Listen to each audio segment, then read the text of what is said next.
Conservatives had 14 years. They hollowed out our defence forces, which was something that one of their previous defence secretaries made clear. We recognise the need to invest more in defence. It's why the Chancellor at the budget invested £3 billion into our defence spending, alongside the single biggest pay rise in 20 years for our armed forces. So there is an acknowledgement and a recognition, both from us and from our allies, about the need to increase defence spending. But the Defence Secretary has also been clear that alongside increased spending, there has to be better spending. There is far too much waste, poor procurement and bad decisions that are being made. So alongside extra investment, there has to be that programme of reform that John Healey, the Defence Secretary, has set out. But an acknowledgement and a recognition that there has to be more cash, yes, doesn't do much for people like the boss of NATO, people like the Chief of the Defence Staff, who sat in that chair not too long ago and said, we are in a new dangerous moment. There must be more money for defence.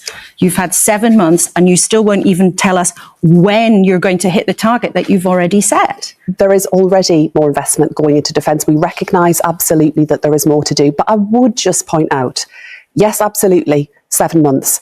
The last lot had 14 years, and their plan to do this was just a joke. Well, it was widely derided as being empty promises. The Conservatives had set a timetable about when they were going to hit that target, and we'll speak to them later in the programme. By the Institute of Fiscal Studies, we'll talk to them later in the programme. I think what people want to know, what people want to know is when they will see your credible plan to 2.5% spending on defence, which is north of £50 billion, and also other people, the boss of NATO, the US president, are saying it needs to be much more than that. Do you acknowledge that actually 2.5% might end up not being enough? 2.5% is ambitious, and the last time that was achieved, of course, was under a Labour government. It is an ambitious commitment, a commitment that we made in our manifesto. We are determined to deliver, and we will set out that pathway towards it. But you will forgive me, I'm not in a position on your programme this morning to give you that information, but others will confirm what that timetable looks like, the pathway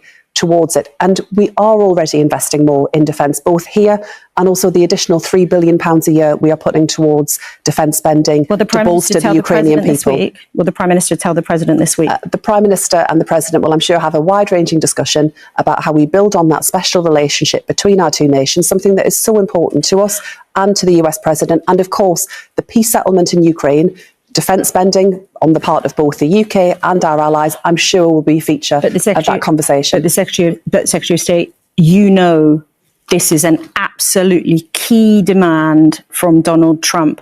If America is to give a security guarantee to Europe, which the Prime Minister has been public about wanting that, saying that's vital, he expects Europe to spend a lot more on defence. So will Keir Starmer reassure the President this week that the UK will spend much more on defence? We will be spending much more on defence, and our allies need to step up alongside that. But let's be clear, 2.5% is ambitious. We will get there, but it is ambitious.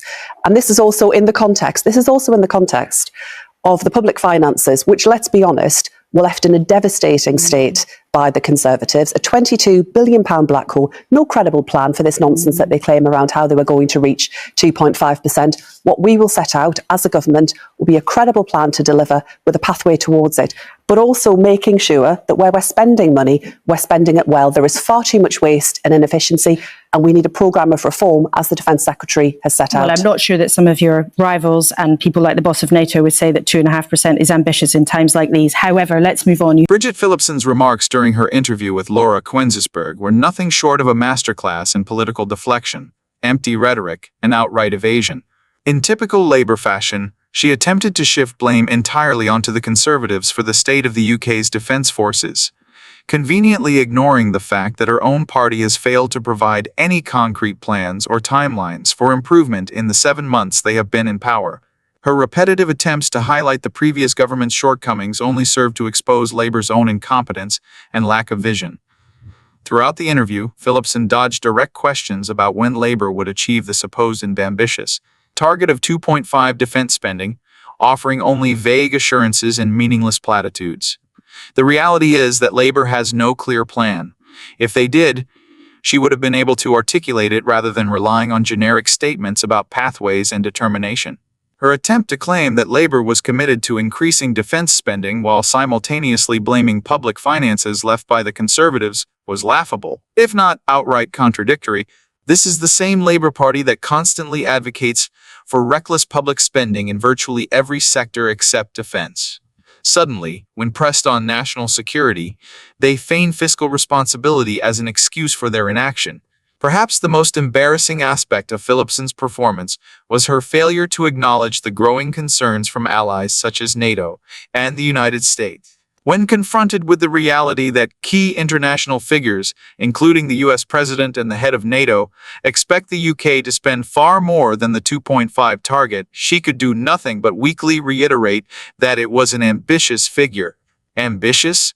In a world where global conflicts are escalating, where threats from Russia and China are growing, and where European nations are being pushed to invest heavily in their military capabilities, 2.5 is not ambitious, it is the bare minimum. The fact that Phillipson and her Labour colleagues think this is a bold commitment only highlights their sheer detachment from geopolitical reality. Furthermore, her patronizing dismissal of legitimate concerns from defense experts, including the Chief of the Defense Staff, exemplifies Labour's deep-seated ideological indifference to national security. This is a party that has historically treated defense spending as an inconvenience rather than a necessity, and nothing Phillipson said suggested that Labour has changed its tune. Her insistence that better spending was needed rather than simply more spending was a weak attempt to mask the fact that Labour has no intention of prioritizing the military. It was an insult to those who serve in the armed forces and an alarming indication that Labour still subscribes to its outdated pacifist mentality that undermines national security. Phillipson's pathetic attempt to present Labour as a party committed to defense reform was further exposed when she was unable to provide any credible strategy to address waste and inefficiency in the defense budget.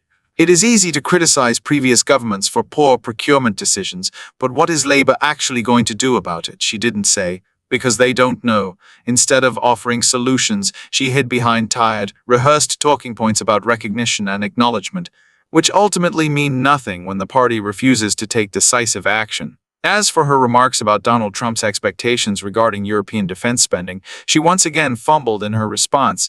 The UK's special relationship with the US has always been critical to its global standing, yet Labour continues to treat it with complacency. The Prime Minister is set to meet with President Biden, and it is clear that the US expects Britain to contribute far more to European defense.